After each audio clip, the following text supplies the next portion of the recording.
Hi friends, welcome back to our channel. Pro kabaddi season 11 కోసం మన Telugu Titans అయితే ఈ విధంగా ఉంటే చాలా బెటర్ ఫ్రెండ్స్. ఈ టీం కనుక ఉంటే తెలుగు టైటన్స్ అంటే చాలా బెటర్ పర్ఫార్మెన్స్ ఇస్తుంది ప్రో కబడ్డీ సీజన్ 11లో. అండ్ ఆక్షన్లో కూడా ఈ ప్లేయర్స్ని కొంతమందిని తీసుకునే అవకాశాలు అయితే కనిపిస్తున్నాయి. మరి వాళ్ళు ఎవరనేది మనం ఇవాళ వీడియోలో తెలుసుకుందాం. ఆల్రెడీ కొంతమందిని ప్లేయర్స్ని రిటైన్ చేసుకున్నారు. అండ్ రిటైన్ చేసుకున్న ప్లేయర్స్ని ఆక్షన్లో కొనగోలే ప్లేయర్స్ని మొత్తాన్ని కలిపి ఒక టాప్ 7 అయితే నేనైతే తయారు చేశాను. అండ్ మీకు ఏ విధంగా అనిపించిందో కింద కామెంట్ సెక్షన్లో తెలపండి. అండ్ మీరు ఏ టాప్ 7 ఉంటే బెటరో మీరైతే కామెంట్ చేయండి. టీం ఏ విధంగా ఉంటే బెటర్ అనేది మీరు కింద కామెంట్ సెక్షన్లో తెలిపితే నేను కూడా తెలుసుకుంటాను. అండ్ నా ఒపీనియన్ ప్రకారం టీం అనేది ఈ విధంగా ఉంటే చాలా బెటర్. మరి టైటన్స్ మొదటిగా ఆక్షన్లో ఎవరిని కొనుగోలు చేస్తారంటే మొదటిగా ఆషు మాలిక్ని ఫ్రెండ్స్. ఆషు మాలిక్ని ఈ సీజన్లో తెలుగు టైటన్స్ అయితే టార్గెట్ చేస్తున్నట్లయితే మనకి ఇన్ఫర్మేషన్ అయితే వచ్చింది. అండ్ నవీన్ కుమార్ని మనకి దబంగ్ ఢిల్లీ అయితే రిటర్న్ చేసుకోవడానికి ట్రై చేస్తుంది కాబట్టి మనకి ఆషు మాలిక్ని రిలీజ్ చేస్తారు. ఎందుకంటే బడ్జెట్ ఇష్యూస్ వల్ల ఇద్దరిలో ఒకరిని ఖచ్చితంగా రిలీజ్ చేయవలసి వస్తుంది. ఆషు మాలిక్ని రిలీజ్ చేస్తే కనుక మన తెలుగు టైటన్స్ ఖచ్చితంగా కొనుగోలు చేస్తారు. అండ్ టార్గెటెడ్ లిస్ట్లో కూడా మనకైతే ఆషు మాలిక్ ఉన్నట్లయితే మనకి ఇన్ఫర్మేషన్ అయితే వస్తుంది.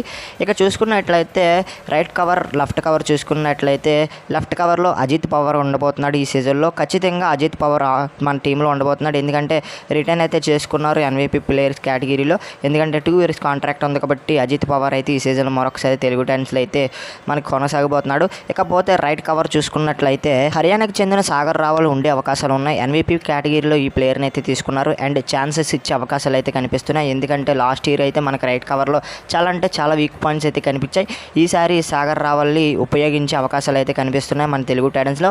మరి మీరు అనుకుంటున్నారు కింద కామెంట్ సెక్షన్లో తెలపండి. ఇక రైడర్స్లో చూసుకున్నట్టయితే రోహిత్ రాఠీని ఖచ్చితంగా తెలుగు టైటన్స్ టాప్ 7లో ఉండే అవకాశాలు ఉన్నాయి. ఎందుకంటే యువ కబడ్డీ సిరీస్లో తనదైన పర్ఫార్మెన్స్ ఏ విధంగా ఇచ్చాడు మీ అందరికీ తెలిసిందే. యువ కబడ్డీ లీగ్లో ఒక ఎడిషన్లో టాప్ రైడర్గా నిలిచాడు. ఈ సీజన్లో మన తెలుగు టైటన్స్లో అయితే టాప్ 7లో ఉండే అవకాశాలు అయితే కనిపిస్తున్నాయి. అండ్ తర్వాత ప్లేయర్ ప్రఫుల్ జవారీ గురించి ప్రత్యేకంగా చెప్పక్కర్లేదు. లాస్ట్ సీజన్లో ఏ విధమైన పర్ఫార్మెన్స్ ఇచ్చాడు. అండ్ కొంచెం తక్కువ పర్ఫార్మెన్స్ ఇచ్చినా కూడా బాగానే పర్ఫార్మెన్స్ ఇచ్చాడు. లాస్ట్ టైం జరిగిన యువ కబడ్డీ సిరీస్లో కూడా చాలా మంచి పర్ఫార్మెన్స్ ఇచ్చాడు. టాప్ రైడర్గా నిలిచాడు యువ కబడ్డీ సిరీస్లో. అండ్ ఈ సీజన్లో మన తెలుగు టైటన్స్కి మంచి పర్ఫార్మెన్స్ ఇవ్వాలని మనందరం కోరుకుందాం. ఇక రైట్ కార్నర్లో చూసుకున్నట్లయితే నితీష్ కుమార్ని తీసుకునే అవకాశాలు అయితే కనిపిస్తున్నాయి. అండ్ నితీష్ కుమార్ని టార్గెటెడ్ లిస్ట్లో లేడు, బట్ నితీష్ కుమార్ని తీసుకుంటే చాలా బెటర్. రైట్ కార్నర్ కోసం ఒక ప్రాపర్ డిఫెండర్ని చాలా సీజన్స్ నుండి వెతుకుతుంది. అండ్ ఈ సీజన్లో మంచి ప్లేయర్స్ వస్తున్నారు కాబట్టి ఖచ్చితంగా టార్గెట్ చేస్తే చాలా బెటర్.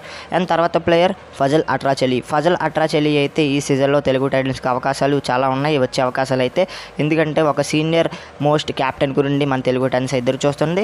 అండ్ ఈ సీజన్లో ఫజల్ అట్రాచెలి అయితే మన తెలుగు టైటన్స్లో కనిపించే అవకాశాలు అయితే కనిపిస్తున్నాయి. మరి మీరు అనుకుంటున్నారు కింద కామెంట్ సెక్షన్లో తెలపండి. ఈ ప్లేయర్స్ కనుక తెలుగు టైటన్స్లో ఉంటే వేరే లెవెల్ టీం అవుతుంది. సీనియర్స్తో పాటు యువ ఆటగాళ్ళు కూడా మంచిగా పర్ఫార్మెన్స్ చేసే అవకాశాలు అయితే కనిపిస్తున్నాయి. ఎందుకంటే ఆషు మాలిక్ లాంటి సీనియర్ రైడర్ అయితే రైడింగ్లో ఉంటాడు. యువ ఆటగాళ్ళు అయితే చెలరేగే అవకాశాలు ఉన్నాయి. అండ్ డిఫెన్స్లో చూసుకున్నట్టయితే నితీష్ కుమార్ కావచ్చు, ఫజల్ అట్రాచెలి కావచ్చు, వాళ్ళ ఎక్స్పీరియన్స్తో టీంని ముందడుగు వేసే అవకాశాలు అయితే కనిపిస్తున్నాయి. ఈ విధంగా ఉంటే తెలుగు టైటన్స్ అయితే బెటర్ పర్ఫార్మెన్స్ ఇస్తుంది.